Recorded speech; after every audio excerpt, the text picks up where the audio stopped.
साथियों नमस्कार, मैं विनय आपका स्वागत करता हूं आपके अपने YouTube channel our past and future पर। साथियों आज एक नई वेब सीरीज़ हम लोग स्टार्ट करने जा रहे हैं, जिसको कथित तौर पर हम लोग जियोपीडिया कहेंगे। जैसे एनसाइक्लोपीडिया पर सारी चीज़ें परिभाषाएं आपको मिल जाती हैं, वैसे ही यहाँ पर ज्योग्राफी से जुड़ी हुई सारी टर्म्स और उनका एक डिस्क्रिप्शन आपको यहाँ पर मिल जाएगा। साथियों एक बात जो मैं साझा करने की सोच रहा हूँ आप लोगों के साथ, वो ये है कि किसी भी सब्जेक्ट को पढ़ने के लिए एक विशेष तरीका होता है। आपने देखा होगा कि कई बार विद्यार्थी अपना कोई भी सब्जेक्ट पढ़ना स्टार्ट कर देते हैं और कुछ समय बाद उनको रुकना ही पड़ता है, या तो वो उनके सर से ऊपर गुजरना शुरू हो जाता है। उसके पीछे एक बड़ा और महत्वपूर्ण कारण ये भी हो सकता है कि उसने उस सब्जेक्ट का बेसिक्स ना पढ़े हों। तो आज ऐसे ही एक सब्जेक्ट की हम लोग बेसिक्स पढ़ने जा रहे हैं और हम ये देखेंगे कि उससे कैसे इसका फ़ायदा उठाया जा सकता है।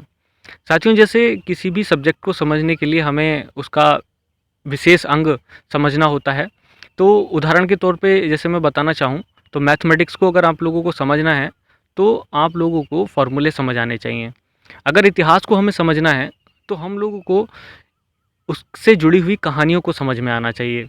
और साथियों अगर हमें किसी भाषा को समझना है तो हमें उसकी फीलिंग्स को, उनके भावों को समझ में आना चाहिए। तो ऐसे ही आज जिस सब्जेक्ट की हम लोग बात कर रहे हैं ज्योग्राफी, उसकी टर्म्स को भी समझना बड़ा महत्वपूर्ण है अगर हम लोग समझने जा रहे हैं इतिहास के साथ साथ भूगोल को। तो साथियों यहाँ पर आज मैं बिना देरी किए हुए आपको कुछ टर्म्स पे लेकर के चल रहा हूँ, जो उन लोगों के लिए काफ़ी कारगर सिद्ध होंगी जो अभी तैयारी कर रहे हैं वर्तमान में, या फिर भविष्य में करने वाले हैं, या फिर ऐसे लोगों के लिए भी जो पहले से ही तैयारी करते आ रहे हैं। चलिए साथी आज हम लोग पहली टर्म पर अपने पहुँचते हैं। आज क्या कहती है हमारी पहली टर्म। तो पहली टर्म हमारी है द्वीप। आज शुरुआत का दिन है और छोटी ही टर्म्स मैंने स्पेशली रखी हैं, लेकिन काफ़ी कुछ आपको सीखने को यहाँ से मिल जाएगा। तो चलिएगा आगे। तो इसको हम लोग अंग्रेजी में कहते हैं आइलैंड, द्वीप। और साथियों इसके लिए मैंने एक स्पेशल पिक्चर ऐड की है, ताकि आप लोगों को थ्योरी के साथ साथ एक ग्राफिक भी मिल जाए, जिससे आप लोगों को समझने में आसानी हो। देखिएगा थ्योरी क्या कहती है। वैसे तो आप लोगों को पता ही है, सामान्य तौर से ऐसा कोई भी स्थलखंड जिसके चारों तरफ पानी होता है वो स्थलखंड कहलाता है, आइलैंड या द्वीप। अब ये आइलैंड आपको देखने को अलग अलग जगहों पर मिल सकता है। ये किसी तालाब में भी हो सकता है, किसी नदी में भी हो सकता है, या फिर किसी विस्तृत गहरे समुद्र में भी हो सकता है। तो अभी फ़िलहाल हम लोग बड़े बड़े जो द्वीप हैं उन्हीं की बात कर रहे हैं। जैसे विश्व के 4 सबसे बड़े द्वीप मैंने यहाँ पे नोट कर दिए हैं, जिसमें ग्रीनलैंड, न्यू गिनी, बोर्नियो और मेडागास्कर। और इसके अलावा आप लोग देख सकते हैं जैसे भारत के आसपास भी श्रीलंका, मालदीव और जो ऐसे देश हैं, ये भी द्वीप हैं, आइलैंड हैं और साथ साथ देश भी हैं। तो ऐसे बहुत सारी चीज़ें हैं। तो ये टर्म आपको ज़रूर समझनी है। पिक्चर में आप देख सकते हैं यहाँ पर पानी दिखा हुआ है और बीच में एक टर्म है वाइट कलर में प्लेस है, जो आपको द्वीप की संरचना बताता है। चलिएगा अगली टर्म देखते हैं क्या कहती है। दूसरी टर्म है साथियों महाद्वीप, जिसे कॉन्टिनेंट बोलते हैं हम लोग। अब हिंदी भाषा के अनुसार आपने देखा होगा कि महा शब्द लगने के बाद कोई भी शब्द अपने आप में बड़ा हो जाता है। तो द्वीप से पहले यहाँ पे महा लगा हुआ है, इसका मतलब ये हो गया कि साइज और शेप में ये सामान्य द्वीप से बड़ा होगा। बिल्कुल सत्य वचन है। तो आप देख सकते हैं एक पिक्चर जो यहाँ पर ऐड की गई है, ये पूरे विश्व के जो 7 महाद्वीप हैं उनमें से एक महाद्वीप की यहाँ पर दी गई है, और ये है अफ्रीका महाद्वीप या अफ्रीका कॉन्टिनेंट। ये एक ऐसा बड़ा स्थलखंड होता है जिसके चारों तरफ पानी होता है। ये बात तो हम लोग पहले ही सीख चुके हैं, क्योंकि द्वीप से महाद्वीप समझना कोई बड़ी बात नहीं है। 7 महाद्वीप का क्षेत्रफल अगर घटते हुए क्रम में हम लोग देखें तो ये मैंने लिख दिया है यहाँ पर। पहला एशिया महाद्वीप, उसके बाद अफ्रीका, फिर उत्तरी अमेरिका, फिर दक्षिणी अमेरिका, अंटार्कटिका, यूरोप और ऑस्ट्रेलिया। तो ये साथियों बात हो गई महाद्वीप की या कॉन्टिनेंट की। चलिएगा आगे की तरफ चलते हैं हम लोग।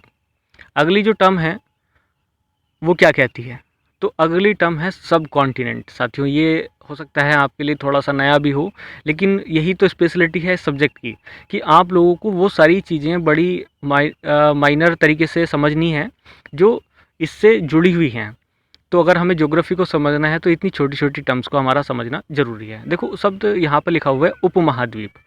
उपशब्द जब भी किसी शब्द के साथ पहले लगता है, ये उपसर्ग है, तो ये किसी भी चीज़ को छोटा करने का अपना सक्षमता रखता है। तो उप का मतलब होता है छोटा, तो महाद्वीप से तो ये छोटा होता है लेकिन द्वीप से बड़ा होता है। तो ऐसा ही एक उदाहरण हम लोग देखेंगे। मैंने यहाँ पर लिखा, एक पिक्चर आपके सामने डाली है। ये जो पिक्चर है आप देख सकते हैं, ये है एक भारतीय सब कॉन्टिनेंट की या भारतीय उपमहाद्वीप की। तो उपमहाद्वीप आप समझ ही गए होंगे, ये भी एक हिस्सा होता है बड़े महाद्वीप का ही, लेकिन इसमें कुछ हिस्सा पानी से घिरा होता है, ज़्यादातर हिस्सा कह लीजिएगा बल्कि, और थोड़ा हिस्सा स्थल से जुड़ा हुआ होता है। तो जैसे आप लोग यहाँ पर उदाहरण देख रहे हैं भारतीय उपमहाद्वीप का। और हाँ, एक खास बात और इसमें रह गई है कि ये हिस्सा तो होता है महाद्वीप का ही, लेकिन इसकी क्षेत्रीय संस्कृति उस महाद्वीप के जिसका ये हिस्सा है उससे अलग होनी चाहिए और स्पेशल होनी चाहिए। तो जैसे भारतीय महाद्वीप में आप देखेंगे कुछ देश शामिल यहाँ पे किए जाते हैं। जैसे भारतीय उपमहाद्वीप में भारत, पाकिस्तान, भूटान, बांग्लादेश, श्रीलंका, मालदीव, नेपाल शामिल हैं।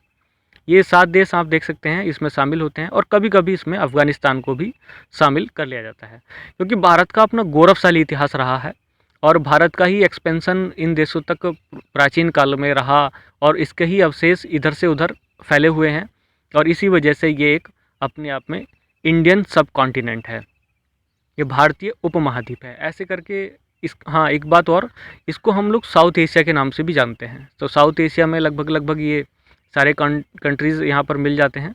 तो आप यहाँ पर देख सकते हैं कि सब कॉन्टिनेंट क्या होता है। चलिएगा नेक्स्ट टर्म। साथियों अगली टर्म है प्रायद्वीप। प्रायद्वीप कैसा होता है या क्या सिस्टम इसमें होता है, मैंने जानबूझ करके एक चीज़ यहाँ पर छोड़ी है साथियों। आप खुद बताएंगे कि प्रायद्वीप को हम इंग्लिश में क्या कहते हैं। बाकी थ्योरी बताने का काम मेरा है, वो तो मैं आपको होमवर्क नहीं दे सकता, लेकिन आप ये काम ज़रूर करिएगा। उसको नीचे कमेंट बॉक्स में ज़रूर लिख करके बताइएगा कि ये क्या होता है। और उन सारे द्वीपों की या जिस का भी नाम यहाँ पर आ रहा है, क्योंकि ज्योग्राफी में मैप का बड़ा रोल है, तो आप लोकेशन ज़रूर ट्रैक कर लें, और अगर पॉसिबल हो तो कमेंट बॉक्स में उसको लिख करके भी बताएं।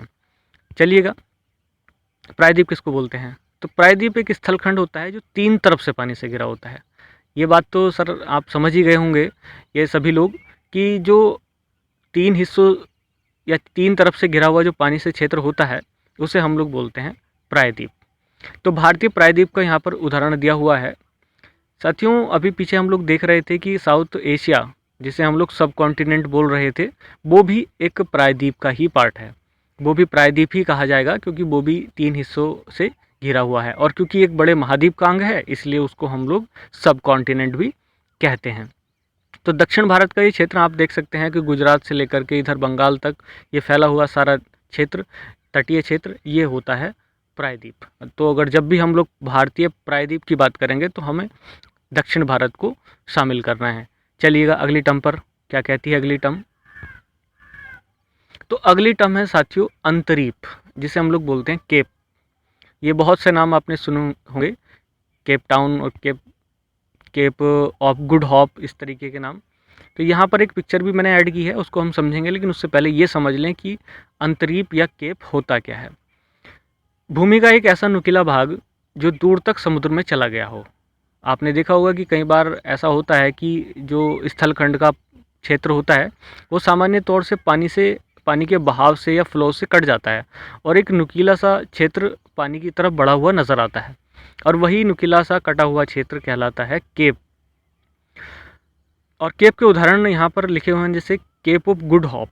ये आपके लिए बड़ा महत्वपूर्ण है, क्योंकि जब आप पढ़ेंगे मॉडर्न इंडिया और यूरोपीय लोगों का भारत में आगमन, तो तब आपके लिए केप ऑफ गुड होप बड़ा इंटरेस्टिंग होगा पढ़ने के लिए। और साथ में है केप कमोरिन।